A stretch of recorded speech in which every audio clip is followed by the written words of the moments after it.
आजची पत्रकार परिषद ही आमची all India bank retirees federation ही निवृत्त बँक कर्मचाऱ्यांची संघटना आहे आणि ही देशभरात जवळजवळ 7.5 लाख आज रिटायरीज बँक कर्मचारी आहेत. आजची प्रेस कॉन्फरन्स बोलवण्याचं कारण म्हणजे आमचा 23 तारखेला मोठा धरणा प्रोग्राम आहे. आमच्या काही मागण्या आहेत. मागण्या म्हणजे अपडेशन ऑफ पेन्शन हा गेले 30 वर्षापासून प्रलंबित आहे आणि ज्या ज्या वेळा वेज रिव्हिजन होतं त्यावेळा अपडेशन होण्याची गरज आहे.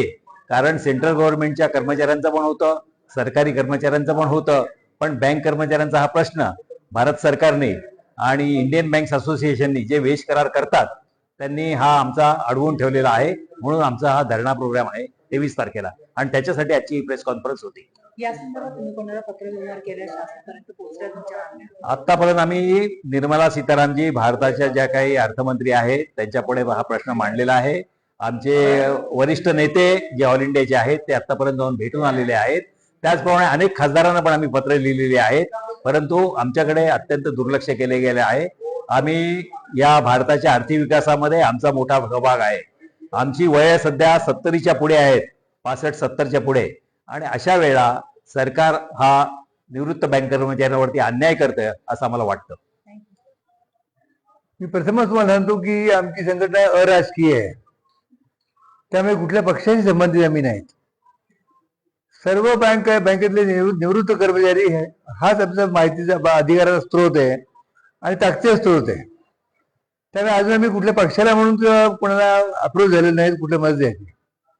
पण आमच्या न्याय्य मागण्यासाठी आम्ही 400 खासदारांना आतापर्यंत भेटलेलो आहोत.